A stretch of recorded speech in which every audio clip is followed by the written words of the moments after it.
Thank you. Thank you, Mr. Chairman. I also want to welcome everybody in the room here. We obviously have a room full of agriculture supporters, and it's great to see. And walking through the East Wing Rotunda, I know that is actually jam full of agriculture supporters also. So that's also great to see, and they're watching us on TV now.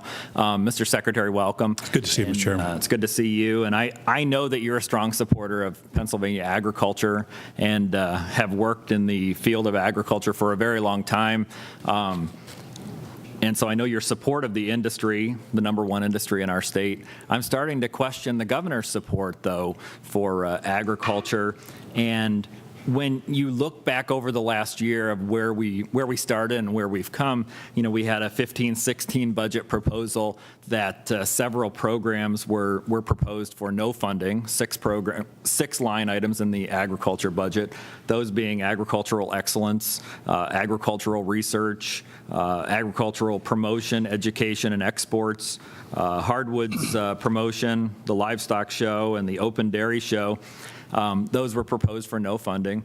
When the legislature passed a budget bill in December, those programs were funded, and then the governor promptly vetoed those funds.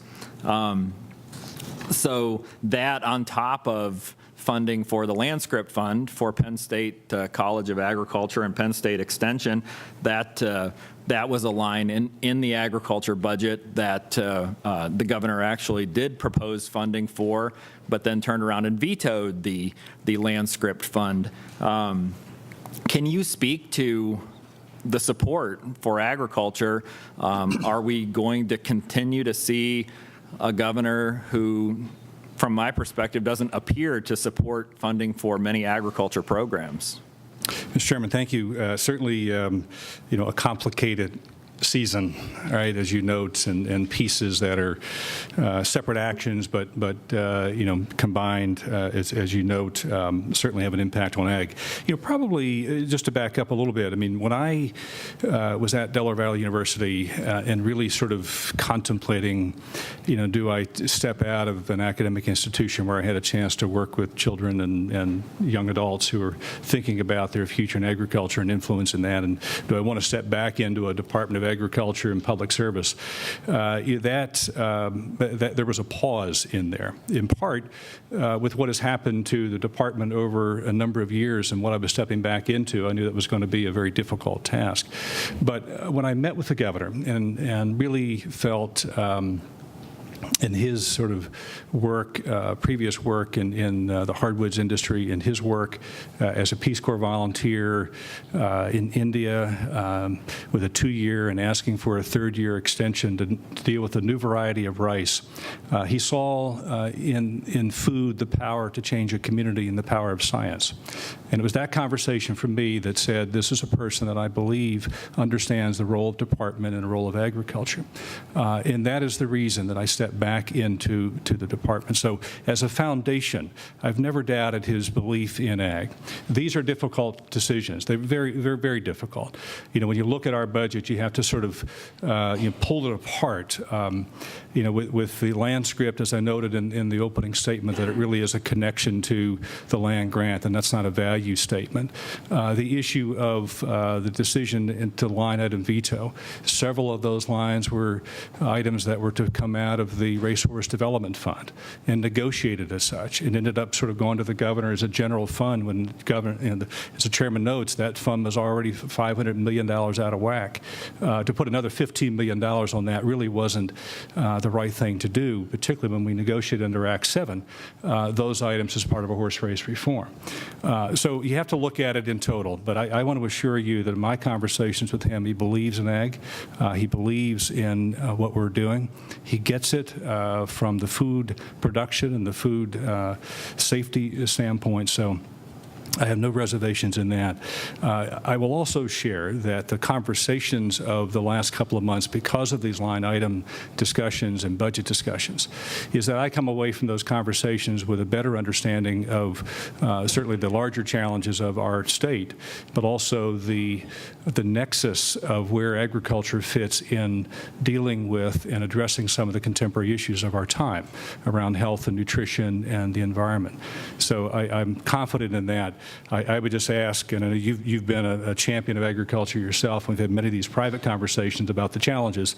It is not easy, and I'm not sort of pointing to that there's a simple answer to this at all, but just to say that the governor's support, complicated season, issues around how things are funded and where they are and how we present that in the budget is also important. Final point would be that those line items that you note are zeroed out. Every one of them is important to us, right? This is the challenge we have, is each one has a constituency, and we've had to make some tough decisions. The chairman's letter noted, the needs and the wants, and I'd like to put them all in the need column, but I have to tell you that when you come down to basic function of public health and safety, and that's our mission, is we've got to make some tough decisions. Well, I guess my comment, while I respect that position, my comment is that actions speak louder than words. And the governor's vetoes of these important programs are speaking louder than what the words associated with them are.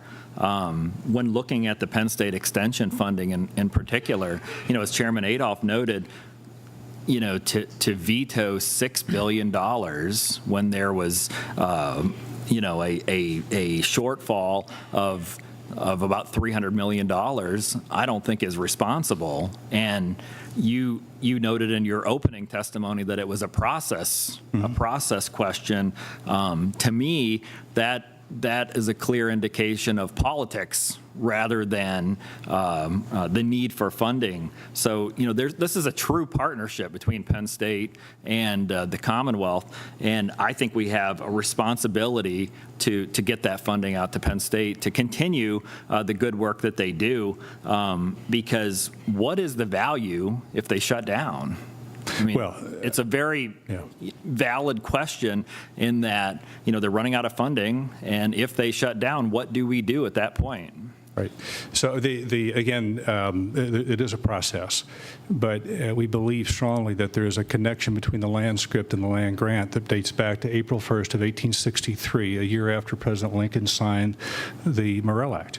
It was connected then, and it's connected 150 years on. So keeping those together. So in the budget process, we had a budget that had a land script appropriation, but we had no corresponding appropriation for the land grant, which is found in the non-preferred and state relateds. So that's the connectedness. That's the process piece that I was referring to. It is not about whether there's value in or need for extension. I think, spoken today by the presence of many, is there still a need? It's still relevant. So there's a difference on that point between what was received by the governor and the actions of the governor versus what we have stated about the connectedness of the land script and the land grant. And let's make no mistake, the funding in the land script fund was vetoed, but it still does require the non-preferred appropriation for Penn State University to actually be released. And I understand that that's going to take a bipartisan effort of both caucuses and in both chambers to be able to accomplish. I've sponsored House Bill 1838, and that's an appropriations bill that specifically would restore the $50 million to the land script fund. That bill, I believe, if the chairman agrees, may be considered soon in the Appropriations Committee. Is that a bill that the governor would support? So we've had a lot of conversations. I think the short answer is you need a comprehensive response on the budget, not an individual supplemental. There's a number of other items that we'll talk about probably today that, in other line items like this that you need some action. Preference is to have that supported as a comprehensive bill and not individual supplementals. So you're saying that if House Bill 1831 to restore $50 million to Penn State extension through the land through the land script fund reaches the governor's desk, he would veto it again? Well, I think it's important, again, back to my opening statement about the connectedness, is that we believe strongly that they are connected. Land grant and land script are one. We present them separately within the budget right now, but they are one, and we believe that that's the premise, that you really have an effective cooperative extension in a College of Agricultural Sciences. So if they're connected and it's sent to him, that's a different conversation than simply keeping them disconnected and for him to consider. But realizing the crisis that Penn State Extension is in, it's a valid question that if this bill were to reach his desk, it could have the potential to help Penn State Extension. And I think it's something that the governor needs to consider as we move forward. In addition, there are a number of programs that are funded from the Racehorse Development Fund, and as Chairman Markosik noted, has been held up due to a lack of fiscal code. In addition, I've sponsored House Bill 1589 that would provide specifically for the transfer of $25 million to fund those programs, has no general fund impact. But would provide necessary funding for the Animal Health Diagnostic Commission, the Pennsylvania Veterinary Laboratory System, Pennsylvania Fairs, the Farm Show, and the State Racing Fund. Is that something that the administration would support if that reached the governor's desk? Right. So again, appreciate the support and recognition of that need, first of all, and the funding source out of the Racehorse Development Fund. Again, I'd say the preference is in a comprehensive approach versus on the piecemeal to address the budget issues. Well, there's preference, and there's actually getting things done. So I think it's something that we need to take a look at. If we can get this vital funding out for these agencies, I think it's something that the administration should consider. Yeah, in concept, I mean, we agree. But to solve the problems, the overarching problems, really takes a comprehensive approach.